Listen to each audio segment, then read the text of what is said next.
नमस्कार साथियों, स्वागत है स्टडी फॉर सिविल सर्विस के यूट्यूब प्लेटफॉर्म पर। और कल के लेक्चर में हमने ओशनोग्राफी का तीसरा पार्ट डिस्कस किया था, जिसमें हमने ओशन करेंट्स के बारे में चर्चा की थी। ये खाली एक इंफॉर्मेटिव चर्चा थी हमारी। अभी डिटेल में हम उसको बाद में करेंगे। क्लाइमेटोलॉजी में हमने भी कई सारी डिस्कस चीज़ें की थी, लेकिन उसमें एक चीज़ मिस हो रही थी और वो था क्लाइमेट का क्लासिफिकेशन विश्व की जलवायु में किस प्रकार से किया गया है। ठीक है, क्योंकि आप इस समय जहाँ मुझे सुन रहे हैं, मान लीजिए इलाहाबाद में हैं आप या लखनऊ में हैं, मैं इस समय नैनीताल डिस्ट्रिक्ट में हूँ, तो इन सभी जगहों की जलवायु क्या है, अलग अलग है। तो इस क्लाइमेट का क्लासिफिकेशन हमारे क्लाइमेटोलॉजिस्ट ने कर दिया था बहुत पहले। ठीक, तो उसी क्लासिफिकेशन को समझने का प्रयास करते हैं और इनमें खास जोग्राफिकल टर्मिनोलॉजीज़ का इस्तेमाल किया जाता है और कुछ कोड्स होते हैं, ठीक है, जिनको डिकोड करना आपका काम है। तो यूपीएससी यहाँ से कोड्स को लेकर ही कई सारे क्वेश्चन पूछ लेती है कि इस कोड का मतलब किस प्रकार की जलवायु से है। ठीक है, समझ रहे हैं बात को? तो देखिए, ये है वर्ल्ड क्लाइमेट जोन और आपको एक ये मैप दिखाई दे रहा होगा। इसमें अलग अलग रंग दिखाई दे रहे होंगे, जो ये विश्व की अलग अलग अलग जलवायु को प्रदर्शित कर रही है। ठीक, तो climate is divided into various zone by various climatologist of the world, right? Some of them were Koppen, Thornthwaite, Trewartha, Miller etcetera. तो ये सारे ऐसे क्लाइमेटोलॉजिस्ट हैं जिन्होंने विश्व की जलवायु को अलग अलग भागों में बांटा है और कुछ एलिमेंट्स या फैक्टर्स बताए हैं कि आखिर इन सब के अलग अलग होने का कारण क्या है। ठीक है, तो सबसे ज़्यादा एक्सेप्टेड जो व्यू माना जाता है वो कॉपन का माना जाता है। अगर जनरल स्टडीज़ की तैयारी करनी है, जनरल स्टडीज़ की अगर हम ज्योग्राफी पढ़ रहे हैं, तो कॉपन महोदय के ही कॉन्सेप्ट को अधिकतर क्या करा जाता है, अडॉप्ट किया जाता है। लेकिन अगर किसी का सब्जेक्ट ऑप्शनल ज्योग्राफी है, उस केस में तो आपको लगभग सभी के क्लाइमेटोलॉजिस्ट के आपको पता होने चाहिए। ठीक है, तो इन जनरल किन किन फैक्टर्स को कंसिडर किया जाता है ये पता लगाने में कि कहाँ की जलवायु कैसी होनी चाहिए। ठीक है, तो पहला देख लेते हैं, इंसोलेशन। इंसोलेशन का मतलब पता है आपको क्या है?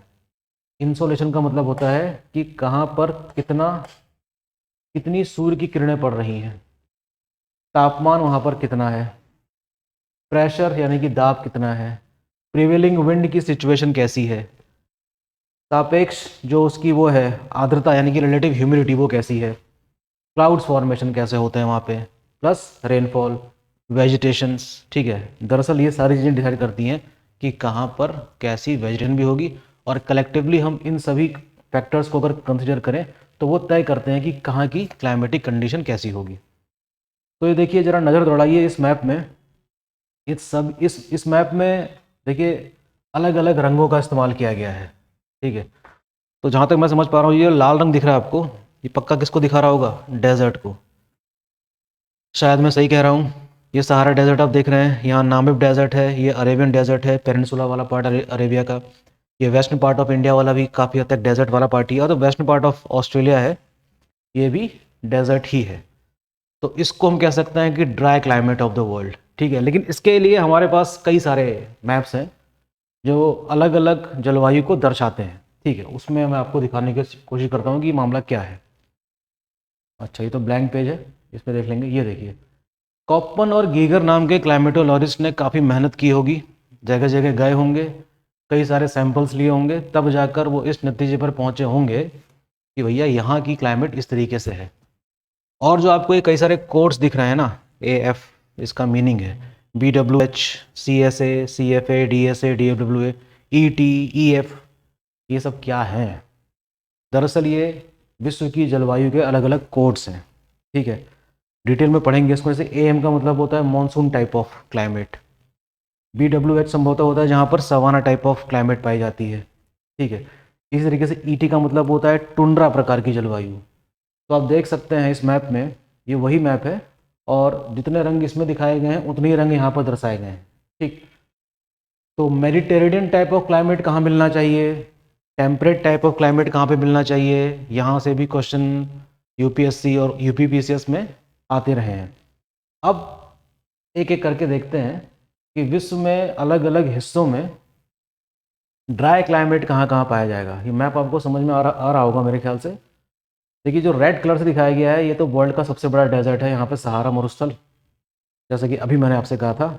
ये देख लीजिए BWH BWK, इसको भी फर्दर क्लासीफाई किया है कॉपन और गीगर ने, BSH और BSK, जो येलोइश कलर दिख रहा है आपको। तो ज़रूरी नहीं है कि पूरी तरीके से डेजर्ट हो, सेमी एरिड रीजन भी होते हैं, ठीक है, तो वो इनको दिखाता है। तो देखिए अब मान लीजिए कि इस मैप में मैं कुछ शहरों के नाम लिख दूं और आपसे एग्जाम में क्वेश्चन आ जाए कि कौन सा शहर किस प्रकार की जलवायु का प्रतिनिधित्व कर रहा है, तो बात थोड़ी सी टफ हो जाएगी, क्योंकि इतना आसान नहीं है याद रखना कि भाई ये किस प्रकार का क्वेश्चन आ गया है। लेकिन ऐसे यूपीएससी में क्वेश्चन आते हैं, देखते हैं कैसे। ये मैप है, देखिए, tropical savanna type of climate. इसका जो कोड दिया है कॉपन और गीगर महोदय ने, वो दिया है इन्होंने AW। और ये वर्ल्ड के अलग अलग हिस्सों में, जहाँ पर आपको ये लाइट ब्लू डॉट्स दिख पा रहे हैं, जैसे कि ब्राज़ील का पार्ट है, ये मैक्सिको का पार्ट है, इसमें कुछ सेंट्रल अमेरिकाज के कंट्री हैं, वो अफ्रीका के इन कंट्रीज़ में सवाना टाइप ऑफ क्लाइमेट देखने को मिल रही है। इंडिया के पेनिनसुलर पार्ट में भी आपको सवाना टाइप ऑफ क्लाइमेट देखेगी, अगर हम उसको मैक्रो लेवल पर डिवाइड करें तो। और साउथ ईस्ट एशिया में जो बर्मा और ये थाईलैंड और ये लाओस कंबोडिया वाला पार्ट है, यहाँ भी इस प्रकार की जलवायु पाई जा रही है, सवाना टाइप ऑफ क्लाइमेट। और ऑस्ट्रेलिया के नॉर्दर्न मोस्ट पार्ट में, जहाँ पर एक केप यॉर्क पेनिनसुला वाला ये रीजन है, वहाँ भी सवाना टाइप ऑफ क्लाइमेट पाई जाएगी। हर टाइप की क्लाइमेट की अपनी अपनी खासियत होती है, और वहाँ पे तय होता है कि किस प्रकार की वनस्पतियाँ वहाँ पर उगेंगी, कितना वहाँ पर एवरेज टेम्परेचर होगा, और कितनी प्रेसिपिटेशन अर्थात कितनी वहाँ पर बारिश होगी। ठीक, ऐसे ही देखिए टेम्परेट टाइप ऑफ क्लाइमेट का नक्शा दिख रहा है आपको। टेम्परेट टाइप ऑफ क्लाइमेट का, थोड़ा सा इसके रंग थोड़े दबे हुए हैं तो आपको समझ में नहीं आ रहा होगा, लेकिन अगर आप पॉज करके देखें इस वीडियो को तो आपको दिख सकेगा कि यहाँ पर टेम्परेट टाइप ऑफ क्लाइमेट किन किन जगहों पर देखने को मिलती है। और टेम्परेट टाइप ऑफ क्लाइमेट में भी कई सारे क्लासिफिकेशन हैं, जैसे कि कहीं पर थोड़ा ज़्यादा येलो है, थोड़ा ग्रीनिश टाइप का रंग भी है।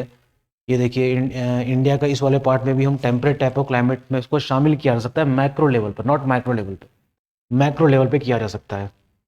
तो ये देखिए ये विश्व का ऐसा नक्शा है जो हमको किस प्रकार के जलवायु के बारे में बताता है, टेम्परेट टाइप ऑफ, यानी कि शीतोष्ण प्रकार की जलवायु। ठीक है, यहाँ भी कई प्रकार से क्वेश्चन क्रिएट किया जा सकता है। यूपीएससी तो क्रिएटर है भाई, भगवान की तरह क्या है वो, जीएस के क्वेश्चन को क्रिएट करता है। ठीक है, तो इसलिए चीज़ें थोड़ी सी टफ हो जाती हैं। तो यूपीएससी की इस अप्रोच को समझ पाना बहुत कम लोगों के बस की बात है। ठीक है, आगे देखते हैं कौन सा मैप है। ये देखिए शानदार map, Mediterranean type of climate का। ये विश्व का ऐसा मैप है जहाँ पर विश्व के अलग अलग हिस्सों में भूमध्य प्रकार की जलवायु, इसको हिंदी में क्या कहते हैं मैं लिख देता हूँ, भूमध्य प्रकार की जलवायु। देखिए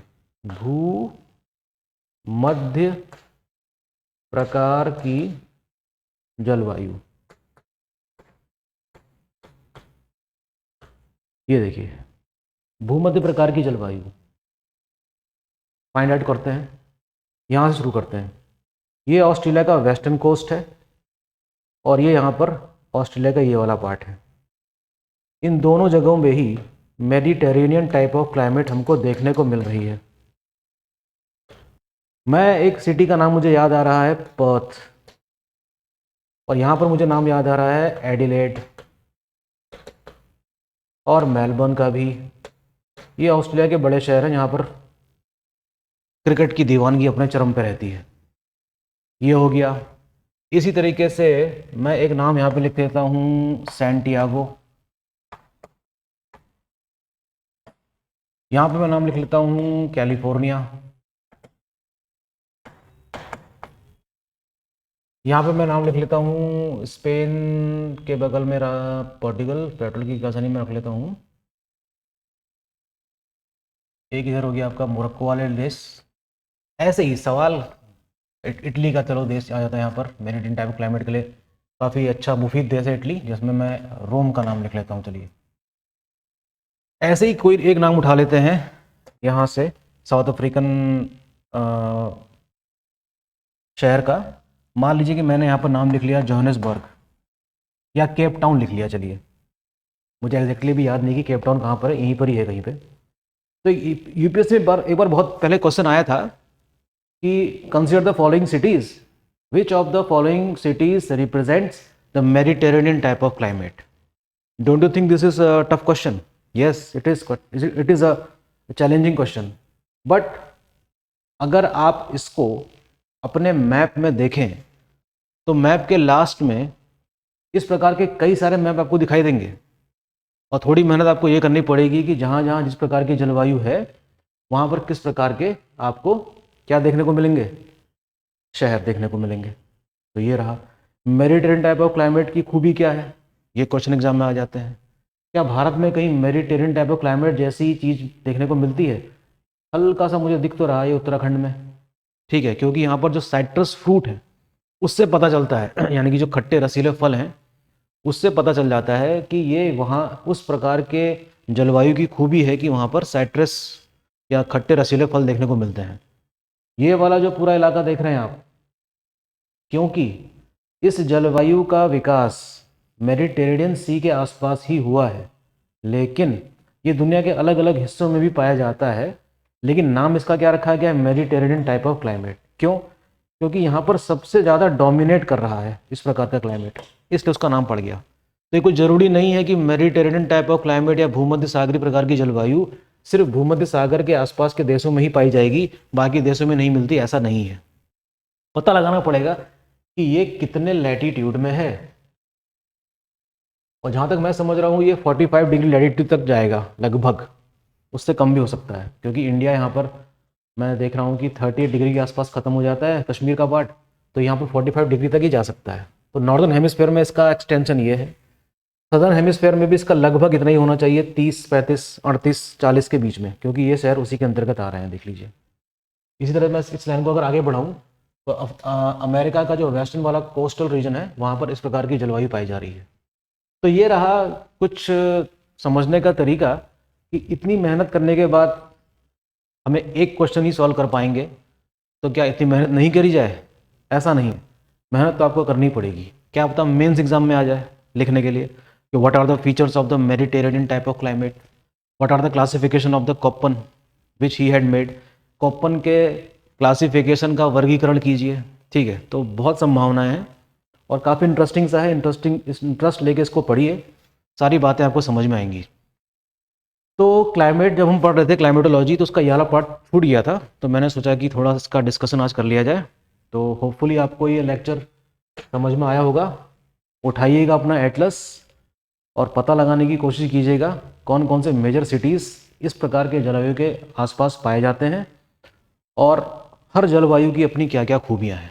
जब आप इसको खोजेंगे ना, और फिर आपको दिखाई देगा क्वेश्चन प्रीवियस ईयर में किस तरीके से आए यहाँ से, तो आप आसानी से सॉल्व कर सकेंगे, ठीक है। तो होपफुली आप लोगों की पढ़ाई ठीक ठाक चल रही होगी, ऐसे ही बने रहिए स्टडी फॉर सिविल सर्विस के साथ, और हम रोज़ कुछ ना कुछ आपको नई चीज़ प्रोवाइड करेंगे और आपसे पढ़वाएंगे आप ही की किताबें, ठीक है।